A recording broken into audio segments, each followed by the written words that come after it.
નમસ્કાર વિદ્યાર્થી મિત્રો, આજના આ વિડિયો લેક્ચરમાં આપનું હાર્દિક સ્વાગત છે। આપણે ગયા લેક્ચરની અંદર હૃદયની અંતસ્થ રચનાની વાત કરી હતી। હવે આજે આપણે વાત કરીશું રુધિર વાહિનીઓ એટલે શું, તેમના પ્રકારો સમજાવો। હવે આપણે રુધિર વાહિનીની વાત કરીએ તો આપણે એમ કહીએ કે હૃદય છે એ હૃદયથી અંગો તરફ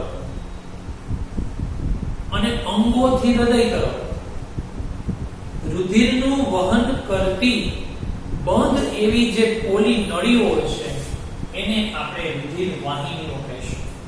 ફરી પાછું પુનરાવર્તન કરું છું, હૃદયથી અંગો તરફ અને અંગોથી હૃદય તરફ રુધિરનું વહન કરતી બંધ પોલી નળીઓને આપણે રુધિર વાહિનીઓ કહીએ છીએ। રુધિર વાહિનીઓના ત્રણ પ્રકાર છે। એ ત્રણ પ્રકારની અંદર પહેલો પ્રકાર આવે છે ધમનીઓ, બીજો પ્રકાર આવે છે શિરાઓ અને ત્રીજો પ્રકાર આવે છે રુધિર કેશિકાઓ। આ ત્રણ પ્રકારની આપણે વાત કરી છે। હવે ધમની કોને કહેવાય? તો કે ધમનીની અંદર વાત કરીએ તો આપણે એમ કહીએ કે હૃદયથી અંગો તરફ, હૃદયથી અંગો તરફ જે રુધિરનું વહન થાય તો એ રુધિરનું વહન કરતી જે રુધિર વાહિની એને શું કહેવાય? ધમની। હવે ધમની હોય ને એ ધમનીની અંદર હંમેશા જે રુધિર છે એ ઊંચા દબાણેથી વહન પામે છે અને ધમનીની અંદર રુધિર ઊંચા દબાણેથી વહન પામે ને એટલા માટે એની દીવાલ છે ને એ જાડી હોય છે અને વધુ સ્થિતિસ્થાપક હોય છે। ધમનીની અંદર હંમેશા શુદ્ધ રુધિર વહન પામે છે। કેવું? તો કે હંમેશા શુદ્ધ રુધિર વહન પામે, પણ અપવાદ રૂપે ફુફુસ ધમની કે જેની અંદર અશુદ્ધ રુધિર વહન પામે છે। તો આ ધમનીની વાત થઈ। ફરી પાછું, હૃદયથી અંગો તરફ રુધિરનું વહન કરતી રુધિર વાહિનીઓને ધમનીઓ કહે છે। ધમનીઓની અંદર ઊંચા દબાણેથી રુધિરનું વહન થાય છે। ઊંચા દબાણેથી રુધિરનું વહન થતું હોવાથી ધમનીની જે દીવાલ છે એ જાડી છે અને વધુ સ્થિતિસ્થાપક હોય છે। ધમનીની અંદર હંમેશા શુદ્ધ રુધિર વહન પામે છે, પણ અપવાદ રૂપે જો વાત કરીએ તો એની અંદર ફુફુસ ધમની, તો ફુફુસ ધમની છે એમાંથી અશુદ્ધ રુધિર વહન પામે છે। હવે શિરાની વાત કરીએ તો આ જે વસ્તુ મેં તમને કીધી એના કરતા ઉલટી જે વસ્તુ આવશે એ શિરાઓની વાત આવશે। એટલે તો કે શિરાઓની અંદર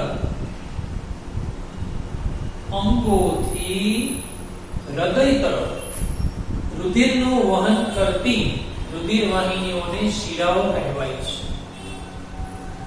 તેમાં રુધિર નીચા દબાણેથી પસાર થાય છે, એટલે કે ઓછા દબાણેથી પસાર થાય છે એમ પણ તમને કહી શકો છો। એટલા માટે દીવાલ કેવી છે? તો કે દીવાલ પાતળી છે અને ઓછી સ્થિતિસ્થાપક છે। હંમેશા શિરાની અંદર અશુદ્ધ રુધિર વહન પામે છે, પણ અપવાદ રૂપે વાત કરીએ તો શિરા કે જેની અંદર શુદ્ધ રુધિર વહન પામે છે। તમને યાદ આવતું હોય તો મેં જ્યારે હૃદયની આકૃતિ દોરેલી હતી ત્યારે મેં કીધું હતું કે અહીંયા ફુફુસ શિરા લખ્યું હતું. તો શિરામાં તો અશુદ્ધ રુધિર વહન પામે છે, પણ અપવાદ રૂપે ફુફુસ શિરા છે એ શુદ્ધ રુધિર લઈ આવી અને અહીંયા ઉપર ડાબા કર્ણકમાં ઠલવતું. એવું મેં તમને વાત કરી. આ ધમની અને શિરા. તમને તફાવત પણ પૂછી શકે ધમની અને શિરાના. તમારે આ રીતે કમ્પેરિઝન કરવું પડે કે હૃદયથી અંગો તરફ, અંગોથી હૃદય તરફ, ઊંચા દબાણે, નીચા દબાણે, જાડી અને વધુ સ્થિતિસ્થાપક દિવાલ, પાતળી અને ઓછી સ્થિતિસ્થાપક દિવાલ. ધમનીમાં હંમેશા શુદ્ધ રુધિર વહન પામે, અપવાદ રૂપે ફુફુસ ધમની, જ્યારે શિરાની અંદર અશુદ્ધ રુધિર વહન પામે, અપવાદ રૂપે ફુફુસ શિરા. હવે રુધિર કેશિકાઓ શું છે? તો કે રુધિર કેશિકાઓની આપણે વાત કરીએ ને તો કે ધમનીઓ નાની નાની વાહિનીઓમાં વિભાજિત થઈ જાય છે અને એમાં સૌથી નાની કે જેની જાડાઈ 1 કોષ સ્તરીય જાડાઈ ધરાવતી હોય એવી જે દિવાલ છે એને રુધિર કેશિકાઓ કહે છે. આ રુધિર કેશિકાઓ શું કરે? તો કે રુધિર અને કોષો વચ્ચે જુદા જુદા પદાર્થો છે એની આપલેનું કાર્ય કરે છે. તો તમને 4 માર્કની અંદર આ પ્રશ્ન પૂછાય, રુધિર વાહિનીઓ એટલે શું, એમના પ્રકારો સમજાવો. તમારે વ્યાખ્યા લખી ધમનીઓ, શિરાઓ અને રુધિર કેશિકાઓનું વર્ણન કરવું પડે.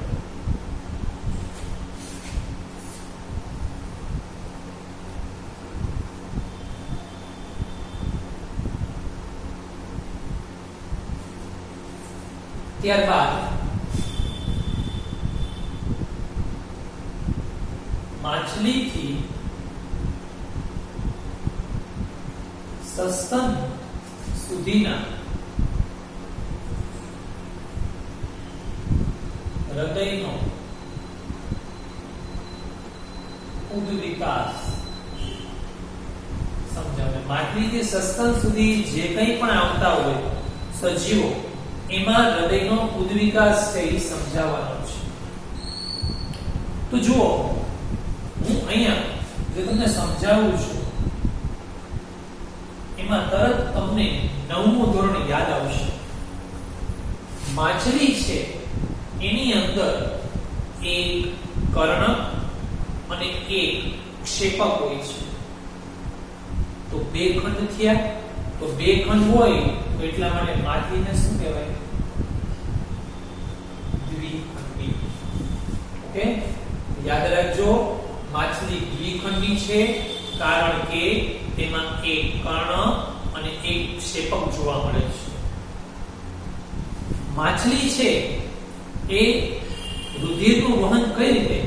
તો કે એનું જે હૃદય હોય ને એ હૃદયમાંથી રુધિર ઝાલરો તરફ દબાણપૂર્વક જાય. ત્યાં એ રુધિર શુદ્ધ બને છે, એટલે કે O2 યુક્ત બને છે અને ત્યાંથી શરીરના જુદા જુદા ભાગોની અંદર તે વહન પામે છે. અહીંયા રુધિરના પરિવહન દરમિયાન આખું ચક્ર પૂરું થાય ત્યારે એક જ વખત હૃદયમાંથી રુધિર પસાર થાય છે, એટલે એને એકવડું રુધિરનું પરિવહન કહેવામાં આવે છે. તમને વ્યાખ્યા પણ પૂછી શકે, એકવડું રુધિરનું પરિવહન એટલે શું? તો કે માછલીમાં રુધિર પરિવહન દરમિયાન હૃદયમાંથી આખા ચક્ર દરમિયાન એક જ વખત રુધિર પસાર થાય છે, એટલે એકવડું રુધિરનું પરિવહન.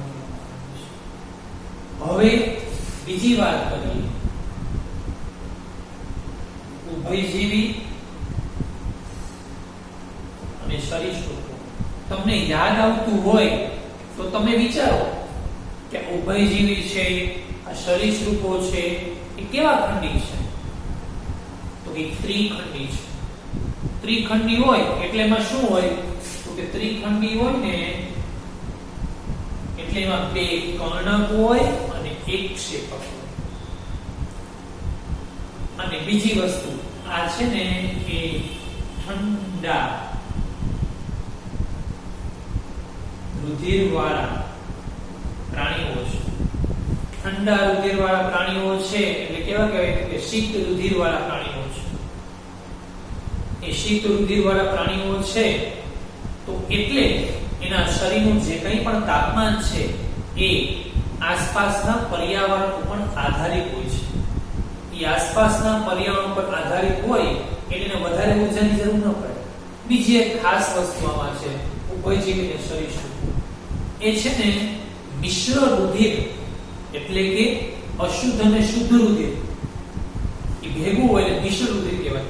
એ મિશ્ર રુધિરને કંઈક અંશ સુધી એ સહન કરી શકે છે.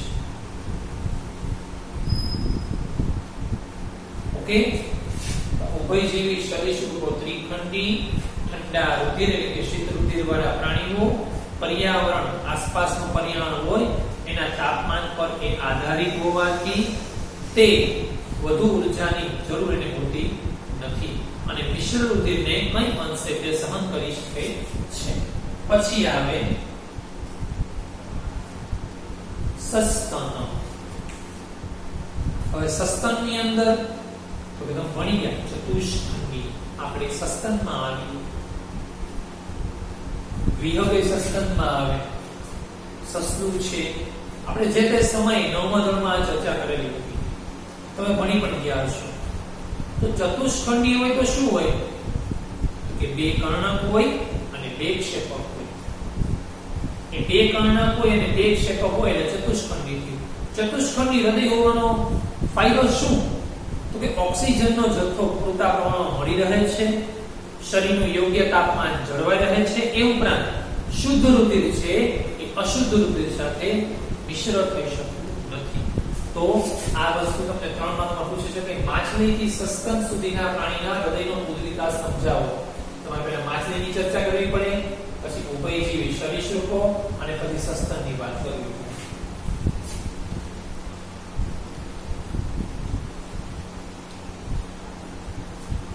ત્યારબાદ લસિકા વિશે. લસિકા શું છે, એનું નિર્માણ કેમ થાય, એનું વહન કઈ રીતે થાય અને એના કાર્યની આપણે વાત કરીએ. તો હું સૌથી પહેલા એના લસિકા એટલે શું તો કે લસિકા છે ને એક રંગવિહીન એવું પ્રવાહી છે.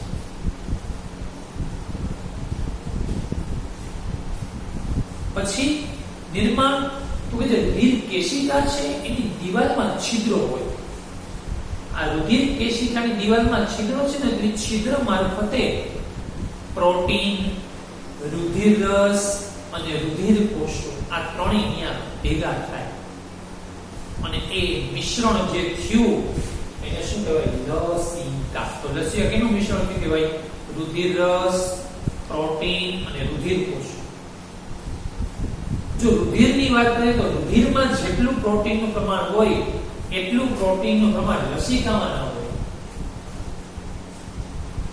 પછી વહનની વાત કરીએ તો કે આંતરકોષીય અવકાશમાં જે પ્રવાહી એકઠું થયું છે એ લસિકા કેશિકાઓ દ્વારા એ લસિકા વાહિનીઓમાં એટલે લસિકા કેશિકાઓ પ્રવાહી હોય એ વહન પામે લસિકા વાહિનીઓમાં.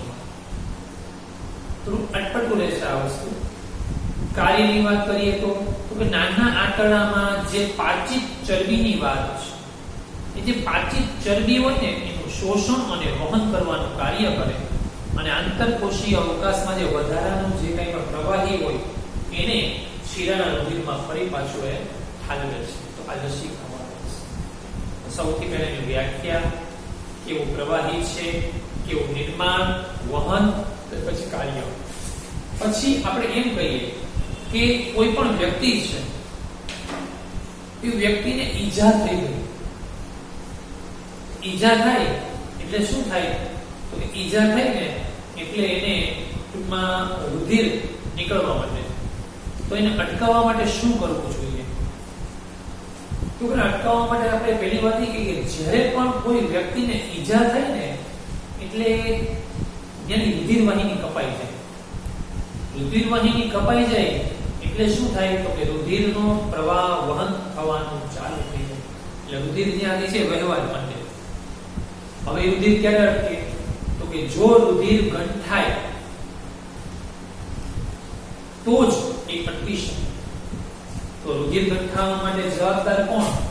રુધિર ગંઠાવા માટે જવાબદાર છે ત્રાકકણો. ત્રાકકણો છે એ રુધિર ગંઠાવા માટેની ક્રિયા માટે જવાબદાર છે. તો કે શું કામ કરશે? તો કે ત્રાકકણો છે ને એ જે જગ્યાએ ઈજા પામેલી છે આ ત્રાકકણો રુધિરમાં સતત ભરતા ફરતા હોય એ જગ્યાએ જઈ અને ત્યાં એક જાળીદાર રચના બનાવી દે છે અને રુધિર બહાર વહન પામતું અટકે છે. એટલે આપણે કે રુધિર ગંઠાઈ જવાની આ ક્રિયા. તો રુધિરને બહાર વહન અટકાવવા માટે ત્રાકકણો જવાબદાર હોય છે. આજના આ લેક્ચરની અંદર આપણે 4 પ્રશ્નોની વાત કરી. પહેલું, રુધિર વાહિની એટલે શું, તેના પ્રકારો સમજાવો. બીજું, માછલીથી સસ્તન સુધીના હૃદયનો ઉદ્વિકાસ સમજાવો. ત્યારબાદ લસિકા શું છે અને ત્યારબાદ જે કંઈ પણ વ્યક્તિ ઈજા થઈ હોય ઈજા પામેલ જગ્યાએથી જ્યારે રુધિરનો વહન થતું હોય એને અટકાવવા માટે શું કરી શકીએ. વિડિયો લેક્ચર મિનિમમ 2 વખત જોવા જ. આ સાથે આજનો લેક્ચર પૂર્ણ થઈ છે.